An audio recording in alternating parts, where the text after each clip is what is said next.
Railway ప్రమాదాలు జరిగిన సందర్భాల్లో ప్రయాణికుల కోసం చేయవలసినవి, చేయకూడనివి వాటి గురించి ప్రయాణికులకు అవగాహన సిబ్బందికి నైపుణ్య అభివృద్ధి కోసం మాక్ డ్రిల్ నిర్వహించడం జరిగిందని విజయవాడ డివిజన్ అదనపు divisional railway manager operation Srinivasarao Konda పేర్కొన్నారు.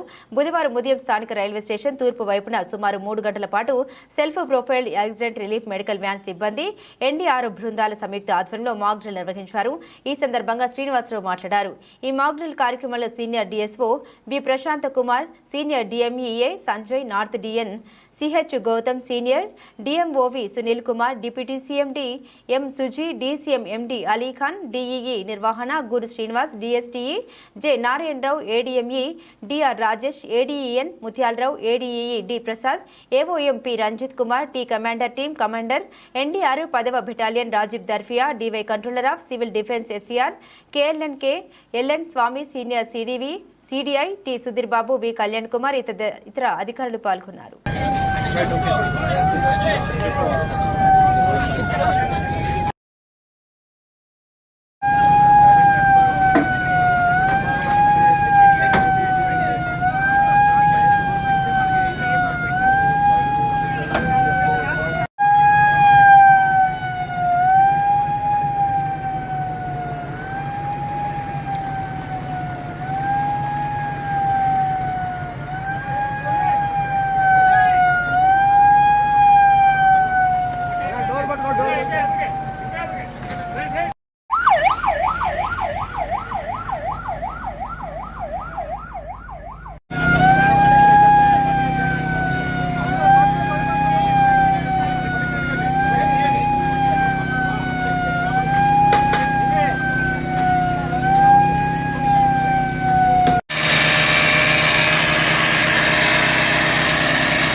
ఓకే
ఊపాలని ఆయనకి ఎక్స్చేంజ్ ఇస్తే ఎక్కిగా ఆపేరు తొందరండి సార్ ఆయన ఎక్స్చేంజ్ ఇస్తేనే నానన్నారు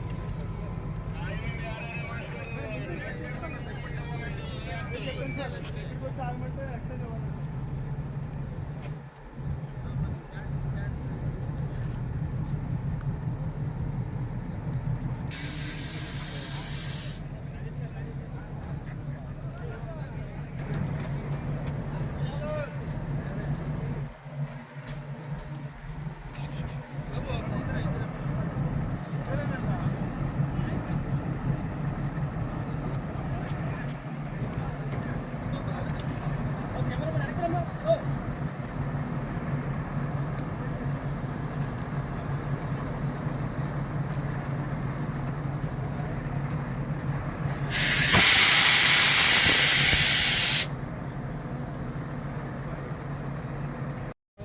వెనకరండి అందరూ కోచ్ కనపడుతుంది వెనకరండి.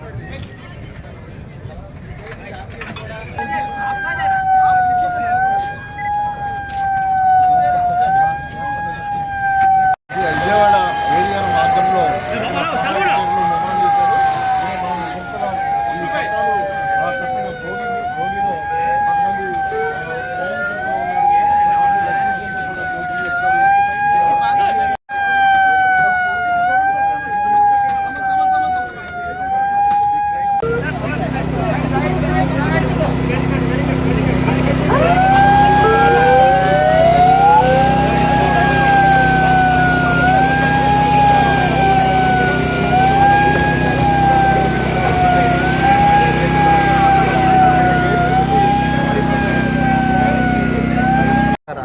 నమస్కారం. నా పేరు శ్రీనివాసరావు కొండ, విజయవాడ అదనపు డివిజనల్ రైల్వే మేనేజర్. ఈరోజు రాజమండ్రి స్టేషన్లో ఏదైనా రైల్వే విపత్తు జరిగినప్పుడు ఆ విపత్తు యొక్క తర్వాత పరిణామాలు ఏదైతే ప్రయాణికుల్ని రిలీఫ్ అండ్ రెస్క్యూ ఎఫర్ట్స్, అదేవిధంగా ట్రాక్ పునరుద్ధరణ, వీటన్నిటి మీద ఎలాంటి చర్యలు తీసుకోవాలి, ఏ విభాగాలు దీంట్లో ఇన్వాల్వ్ అవ్వాలి, వారి యొక్క రెడీనెస్ టెస్ట్ చేసుకోవడం కోసం ఒక జాయింట్ ఎక్సర్సైజ్ చేపట్టడం జరిగింది. ఈ జాయింట్ ఎక్సర్సైజ్లో వివిధ రైల్వే మాత్రమే కాకుండా వివిధ ప్రభుత్వ విభాగాలు ఏదైతే మన ఎన్డీఆర్ఎఫ్, ఎస్డీఆర్ఎఫ్, అదేవిధంగా revenue authorities, hospitals, civil defence, అదేవిధంగా భారత్ స్కౌట్స్ అండ్ గైడ్స్, వీళ్ళందరి యొక్క సహాయ సహకారాలు ఎలా సమన్వయం చేసుకోవాలి, వీటన్నిటి మీద ఒక ఎక్సర్సైజ్ చేపట్టడం జరిగింది. ఈ మాక్ డ్రిల్లో వీరందరూ కూడా పాల్గొంటున్నారు. ఈ కార్యక్రమంలో మేము ముఖ్యంగా ఒక కోచ్ను డిరైల్ చేసి ఆ డిరైల్ అయిన కోచ్లోంచి ప్రయాణికుల్ని ఎలా సురక్షితంగా బయటకు తీయాలి, అదేవిధంగా ప్రయాణికులు దీంట్లో వాళ్ళ గాయపడిన వాళ్ళు ఉంటే వారిని ఎలా మెడికల్ ట్రీట్మెంట్ ఇవ్వాలి, అదేవిధంగా ఎవరైనా క్యాజువాలిటీస్ ఉంటే వాటిని ఎలా డీల్ చేయాలి, ఎస్కలేషన్ పేమెంట్స్ ఎలా చేయాలి, అదేవిధంగా డిలే అయిన కోచెస్ని ఎలా సరిచేసి ట్రాక్ని పునరుద్ధరించాలి, వీటన్నిటి మీద ఒక జాయింట్ ఎక్సర్సైజ్ చేపట్టడం జరిగింది. మేము ప్రతి 2 సంవత్సరాలకు ఒకసారి ఈ ఎక్సర్సైజ్ చేస్తాము.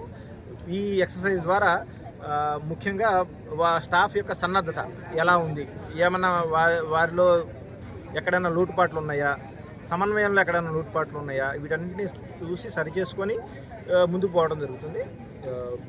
ఈ ఎక్సర్సైజ్ ఇప్పుడు స్టార్ట్ చేయడం జరుగుతుంది.